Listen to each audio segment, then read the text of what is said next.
Uh, Good afternoon. I have not been speaking with a crowd like this for a long time. So if yes, I'm nervous. And if I'm too long-winded, because sometimes I will be so happy to speak that I will not stop, then you better show me, tell me to stop, or simply, then I understand. All right. Thank you very much. And um, I accept the invitation of Father Jay because this is very meaningful and it touches my heart. So I try my best to share with you what is in my heart. I'm not very good at manipulating all those technical things. If you can remember, the topic today is sharing our faith through mission, right? Mission. In 1986, there was a movie called The Mission. You are not too old, so I think you might have, watched the movie before. Have you seen this? Father, you're having it? Wow. Okay. Okay, thank you. Well, the opening scene of the movie was very touching. Some missionaries, missionaries, they were in the sent to Central America. They were reaching out to preach to the Indians. They were not able to speak Indian. The Indians didn't understand them. And therefore, for the first few generations, these missionaries, they died. The opening scene was very touching, in which the Indians, tie up a priest on a cross and put it on the stream, the river. It flow and flow until it reaches a waterfall. Have you seen this movie? Okay, try to, and then maybe we can show them that later on. Go to YouTube. Yes, you have just simply in YouTube you type The Mission, then you'll be able to see the movie. It was very, very touching, very meaningful. Now, in those days, because traveling is dangerous, so for a priest to become a missionary, which means I will never return. I will dedicate my whole life to the people, to those people that I do not know. But because Jesus sent us out to preach the gospel, the good news, to all peoples. So allow me to say goodbye to my family, and I go. Very, very touching and meaningful. Actually, they were doing the job of the apostles. Jesus had 12 apostles. They went to different places. All of them died, except John. Oh yeah, this is. Okay, it was a movie, but it captured the spirit of being a missionary. They die in different ways for the sake of bringing the good news to people who have never heard of Jesus, never heard of the mercy of the Father. Okay, so they are really they deserve our respect. And if possible, perhaps it is an honor for us, to follow the example. Okay, but don't be too ambitious. Okay, step by step. However, there's another kind, but for us, for you and for me, we are not missionaries on the surface. We are only, am I what? We are only migrants. We stay there for a period of time. But for them, they stay there for maybe, if it is in the early stage, maybe a very short couple of years, and then they were already killed. But for the later generation, perhaps they can stay longer and longer. All right? Then missionaries stay longer because they do not have any plan to return home. They make it their home here. But for us, we're only migrants.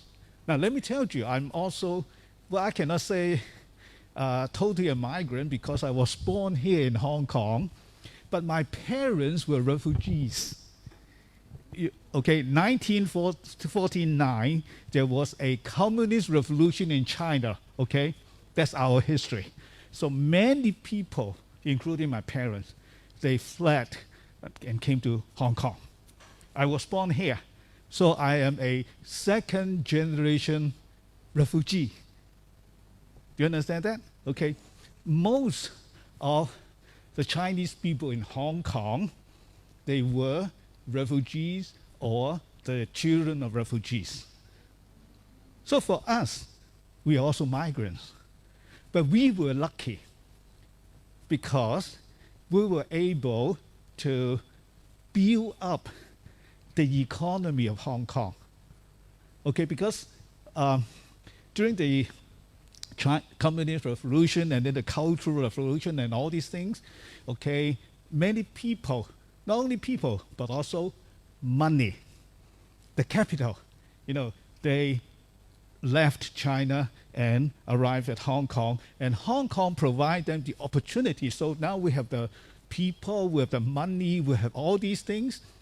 And so Hong Kong changed from a trading city into an industrial city. We can manufacture. So made in Hong Kong is number one, very good. And then we supply the whole world with their needs. So that's how we started. Then there was another war called the Vietnam War. You know that? Okay, in Vietnam War. There were also a lot of refugees, coming into Hong Kong because these refugees were different in the sense that their final destination is not Hong Kong. Their final destination is USA. Now, the Vietnamese war involved USA. So, when they came to Hong Kong, they were locked up in Tuen Mun, in Khai Tak. Okay, they were not free to integrate into the society. They were not free to contribute to the building of Hong Kong. It's a pity. Unlike us, okay, we suffer this, but we were able to integrate. We can contribute. So, my dear ladies and gentlemen, think about it. As migrants, as refugees, are you ready to contribute like the missionaries? Like the missionaries, okay? They contribute, because this is their choice. God called them to be missionaries. So they would like to dedicate their life to build up the people, to build up the country. So think of yourself. Are you ready? Are you prepared to help building up perhaps a little small area? Probably you would be staying in Hong Kong for 2 contracts, 3 contracts, right? Not very long. But are you ready to make use of this short period of time to contribute? Do you understand that your coming to Hong Kong has contributed a lot to Hong Kong? You will be brought to court and charged with attempted murder. It's a pity. So what happened? Do you think they have children? I think they have children, right? It must be rich enough to employ a helper. So where are the children? Because of the political situation in Hong Kong, many well-off family, they cannot stand the political pressure, so they leave Hong Kong. And it's too expensive to bring along the parents. It is financially easier to handle to employ domestic helpers or whatever to take care of them, right? Yes, this is the choice. We have to respect them. But you see, I'm telling you, in Hong Kong here, there are different kinds of needs, and new kinds of needs are coming up. The care of the carer. We start paying attention to this. Do you think you are able to help? Are you ready to help? Are you seeing these opportunities to help? So let me assure you, I'm sure we all can. I would like to bring up a missionary, which when I was studying in my secondary school, there was an Italian priest.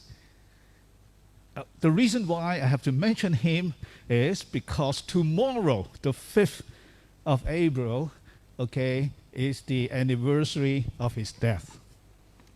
Okay? Some 47 years ago, he died, and his name is Father Tapella, an Italian priest, a P-I-M-E priest. At that time, we were energetic young students. He was very kind. Okay, he gave us some kind of noble vision.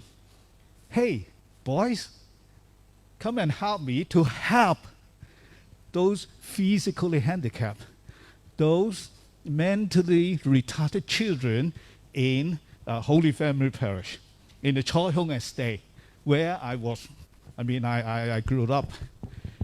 So every morning when before our school, our lessons begin, okay, usually a coach will come to take all these children to school in Chi Wan San.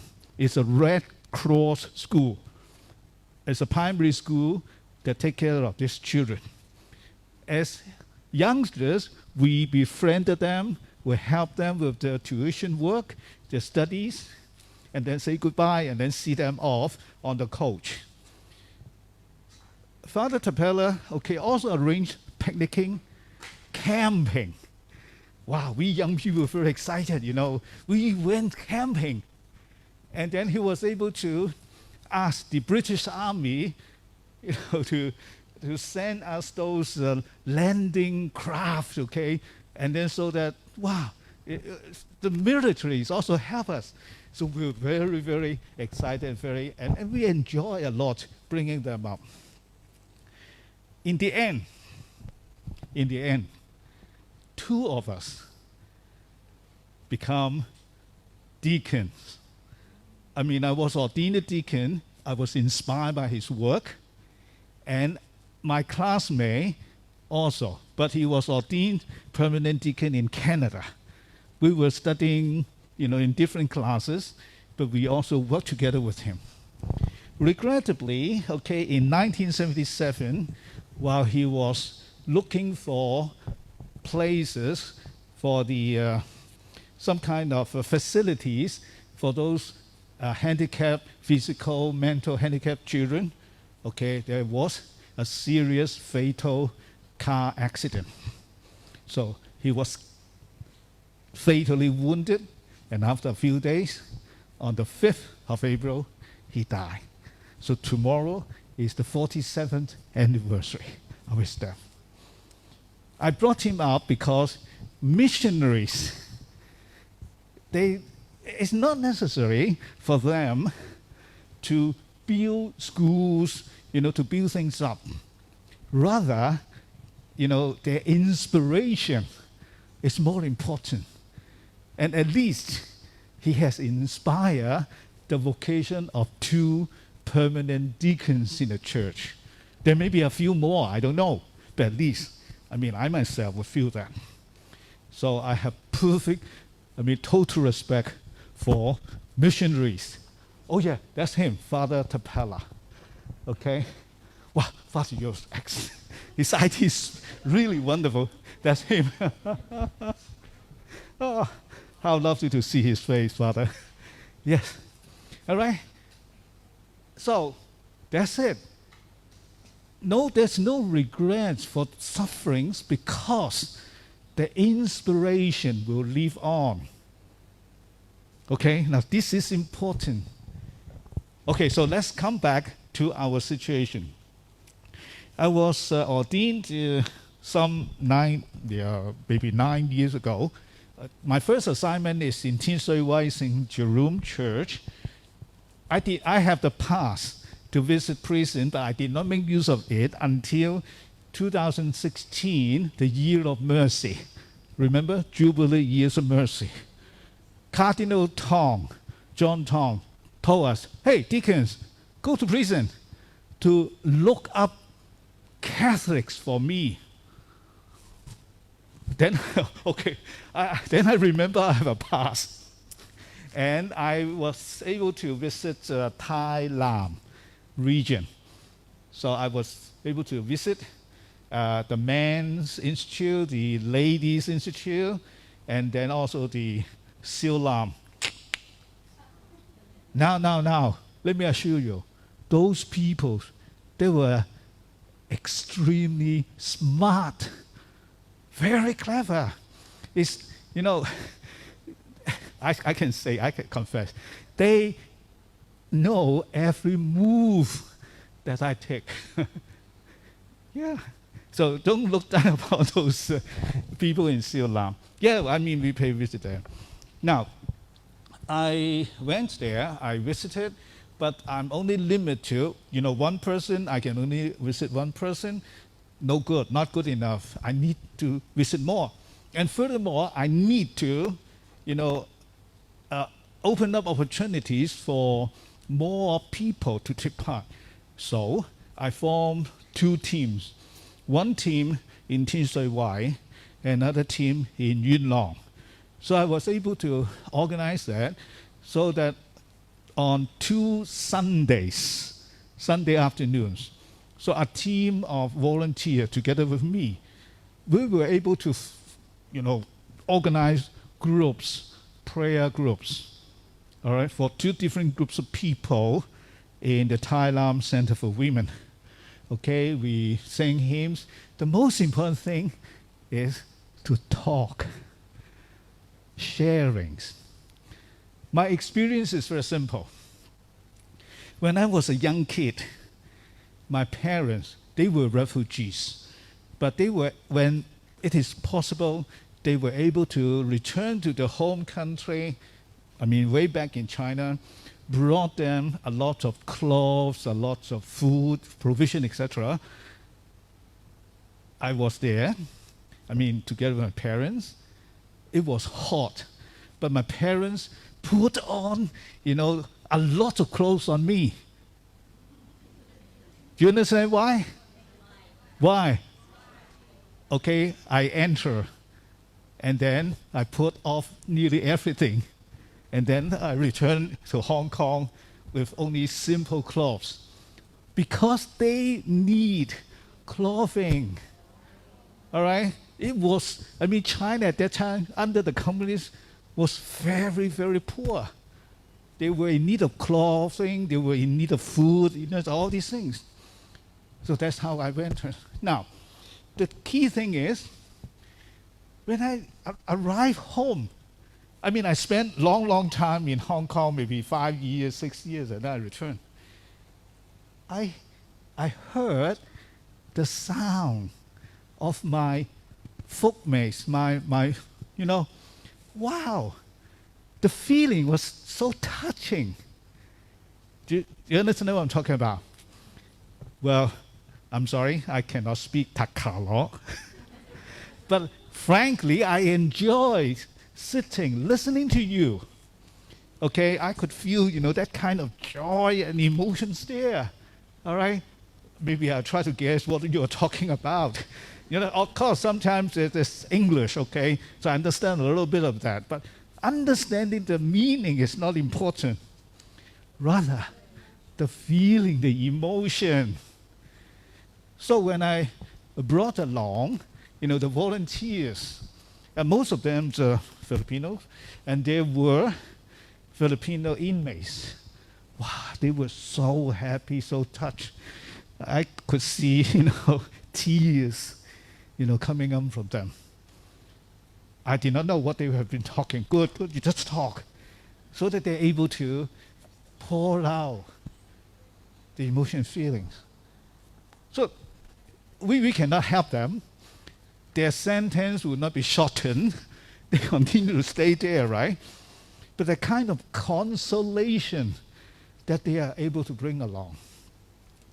Now, of course, we can also try to continue to organize this.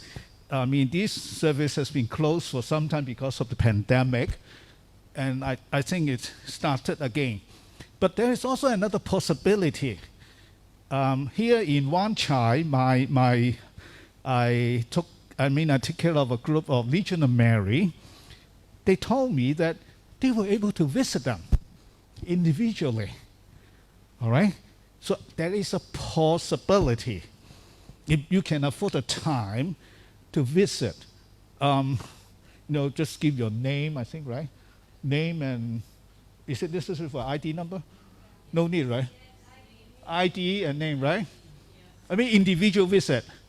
Okay, you give it so that your name is put onto their visitors list. Then you can start, okay, you know what to do. Okay, I don't have to teach you what to do. You work better than me, more experienced. Now, you can also write letters to them, right? Yes. Exactly. These kind of things may not be much, but I'm sure if they, receive letters in Tagalog or, in their language, wow, the kind of consolation and encouragement you're able to bring them. Okay? Try do that. And then,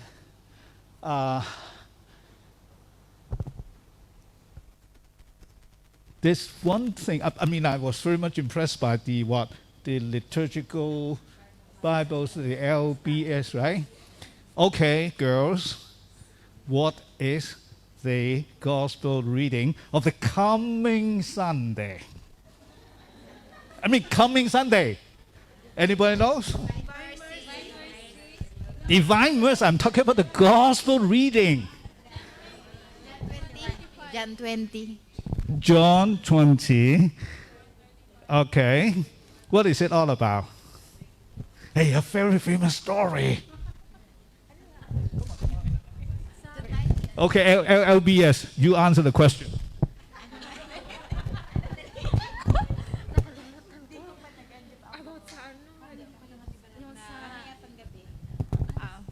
Sorry, Deacon, because they not yet have the LBS. It will be later on. Tonight at 9 p.m. Yes. Okay, let me tell you a little bit. It's the very famous story of St. Thomas. Thomas, yeah. So on Easter Sunday morning, right? Okay, the apostles, they were gathered there. How many apostles were gathered there? 12? Impossible.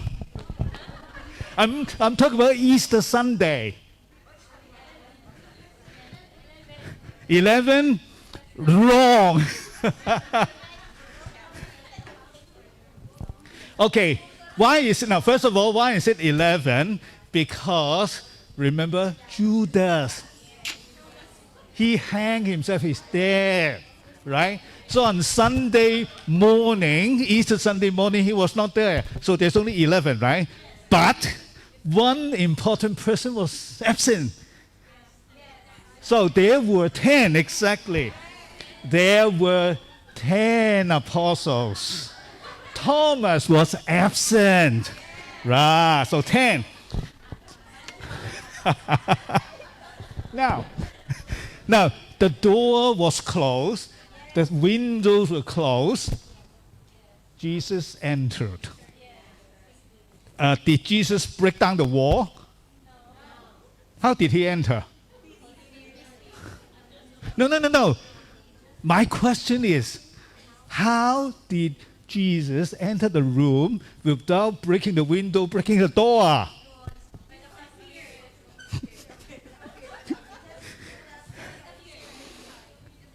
Let me assure you, Jesus came in the room just like he left the tomb.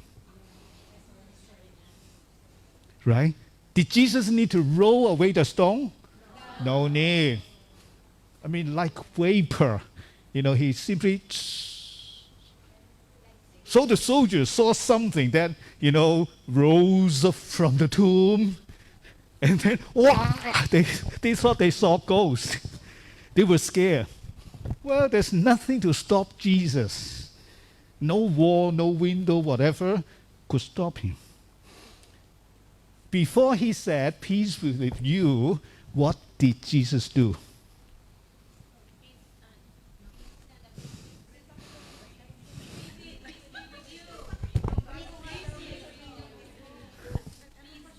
Hey, do you have the Bible with you?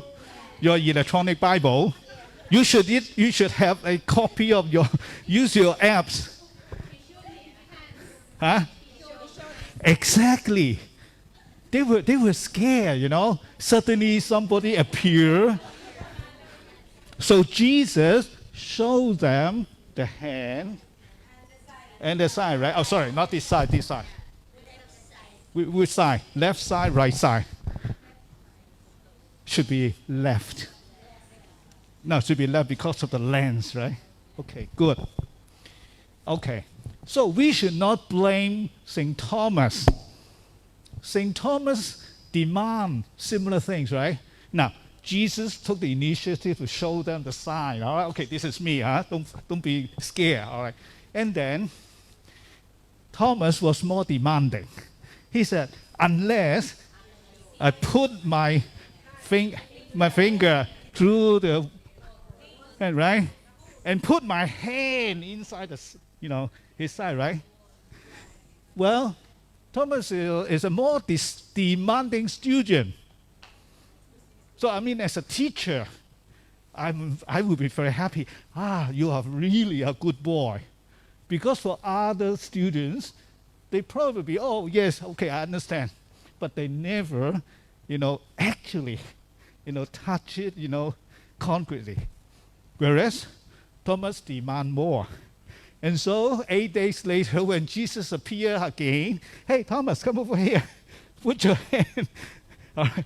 You want it, okay? I give you. My question is, why did Jesus keep the wound? He's God, right? He's able to heal the wound. Think about yourself. If you have a little cut here, what would you do? You put on a lot of makeup to cover it up, right?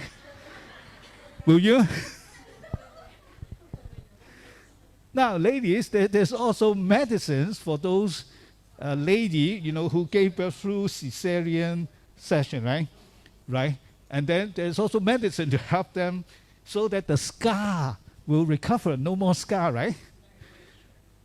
It looks beautiful.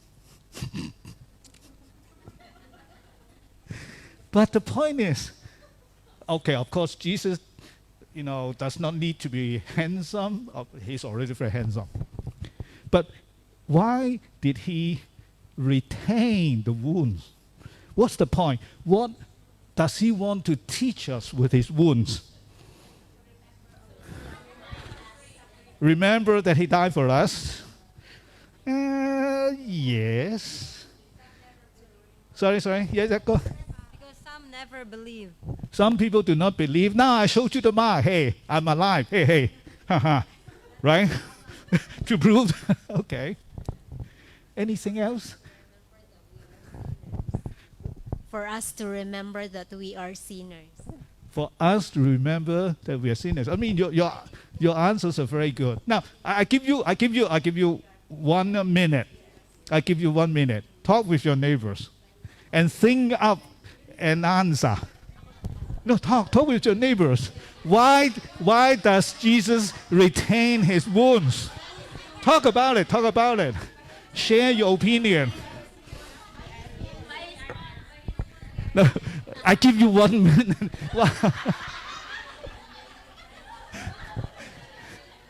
I give you more time to think more deeply. I don't know, perhaps it's not necessary.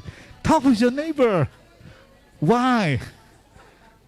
Yeah, talk with your neighbor. Everybody has an answer. Everyone should have an answer. God's great love He died for us so that we will be saved by our sins. I mean, your answer is not wrong. It's correct, but I want more than that. Yeah, I mean, well, look, if you say Jesus was crucified, there were many criminals who were crucified by the Romans. Okay? What is so special about his crucifixion? Okay, he is able to keep the wounds. Now this one is closer. But I can only give you 50 marks. Love. She said love. To show his love.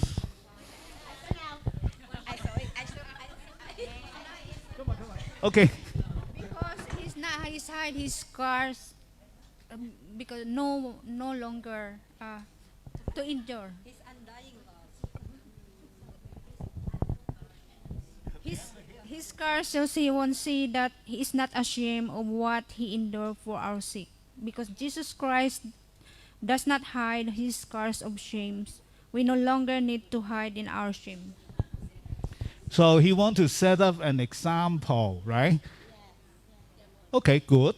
But I don't have, I mean, I don't, I mean, what should I say? Yes, you set a good example, but I cannot follow. My point is very simple. You are the Son of God. You are powerful. You can do anything.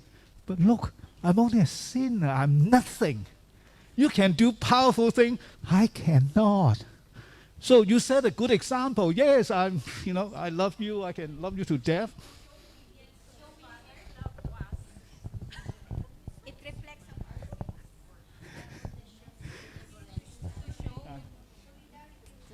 Sorry? To redeem us. To show His infinite mercy. To show his infinite mercy, because this is Divine Mercy Sunday, huh? Oh my God.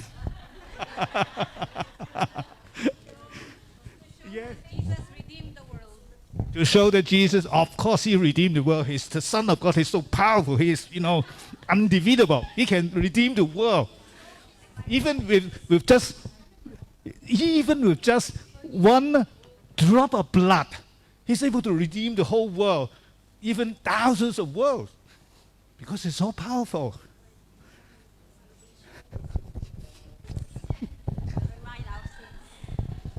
Because Jesus wants to show us that He saves us from our sins.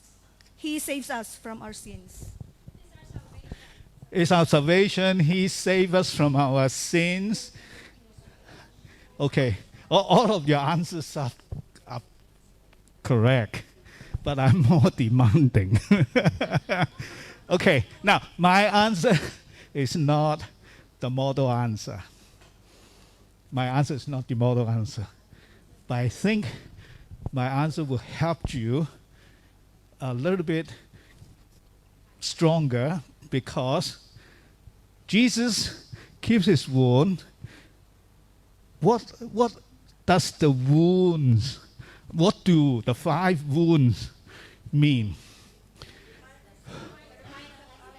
Yes, those are our sins.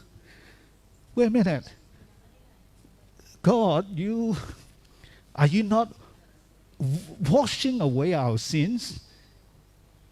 I mean, yes, those are our sins. Those are caused by human evil. But why don't you just wipe them out, right? It is more reasonable to wipe them out. But the truth is, I mean, as for myself, before I became a deacon, I have to go for a retreat for 7 days.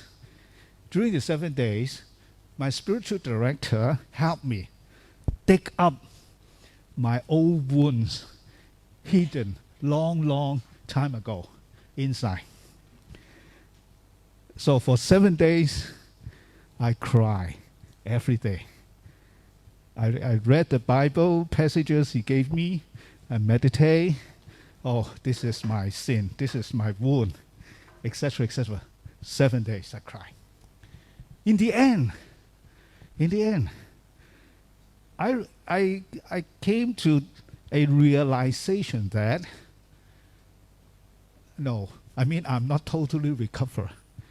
I still have my old wounds deep down there. Probably it will take another retreat or some more retreat in order to, unearth them and cure them.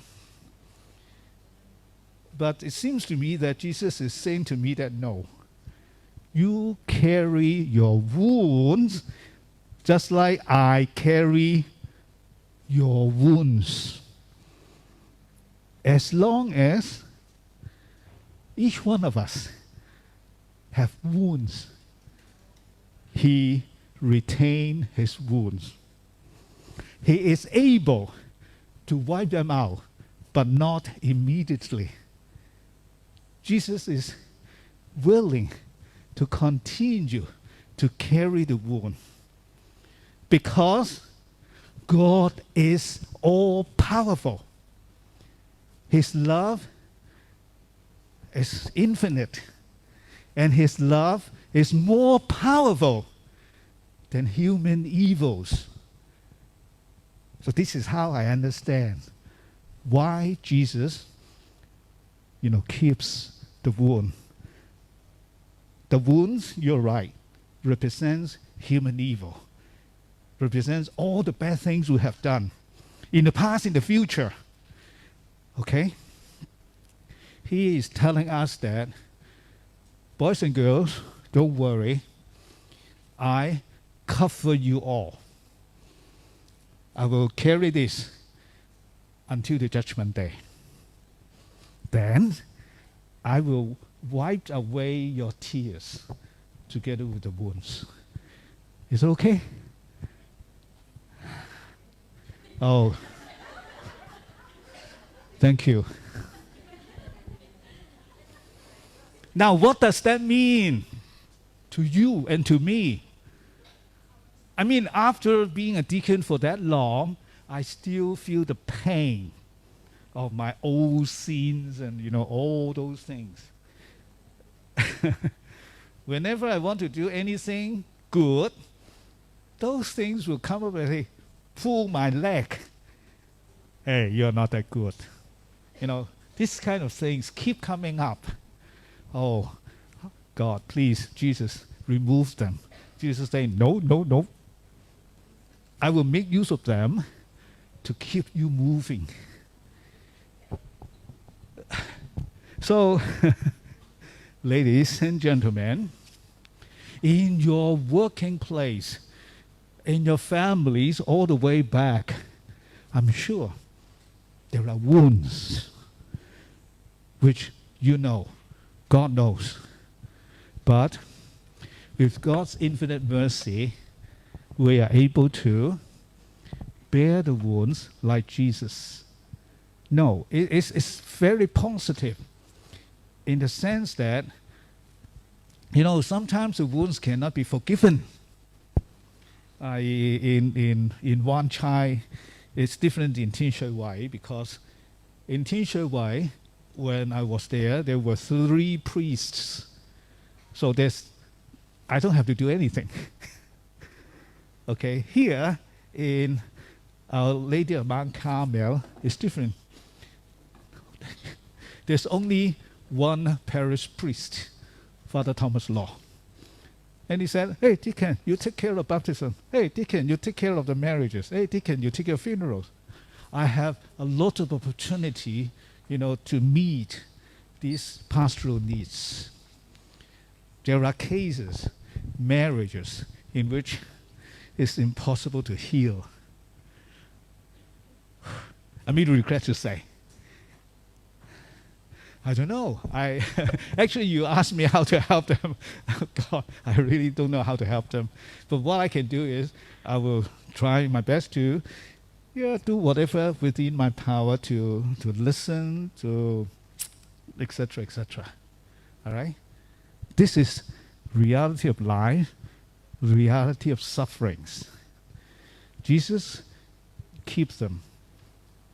And therefore, in our daily life, there might be exploitations, right? What happened to those inmates? Why did they carry drugs and come to Hong Kong? This is not reasonable. All these things, and they were arrested. They were sentenced to 26 years in prison. My God, 26 years. Terrible, isn't it? No, I cannot save them. They're in prison. What can I do? And so times and again, we need to pray. To pray to God to see a way out, or there might be no way out.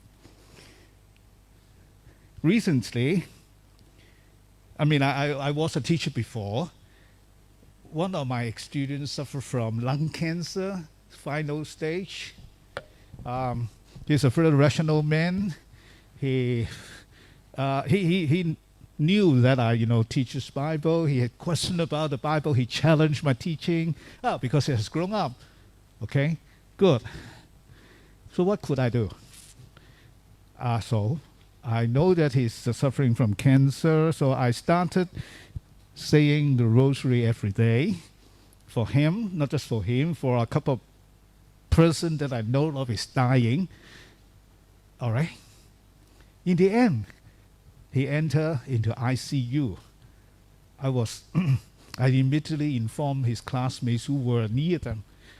I told them, if possible, baptize him. Of course, ask for his, intention first. So in the end, after maybe 2 hours, my student WhatsApp me and say, baptized. He changed his mind. It's not our work. It must be the work of God. Prayers. I didn't try to persuade him. No chance to correct his, misconception and all these things. What I could do is I simply say the rosary for him. And there was also, another deacon. After his ordination, shortly after his ordination, he has been preparing for that long, to be a deacon. Suddenly he had a disease. It took more than 1 year to diagnose what the disease was, and he passed away. Okay, of course I knew of his condition. I said rosary for him and for my students. Okay, he passed away yesterday. All right? I was a little bit relieved because of the death, but however, people will say to you, and you have to answer, what's the use of saying prayer? These are impossible cases. They are dying. They should die for sure. But why should I keep on praying for them? Because I trust in God. And because God has been doing things that I do not know. I expect, hey, God do this, God do this. God said, Alex, don't be stupid. Allow me to be God. Let me continue the plan. So I will continue to say the rosary every day, even after their death.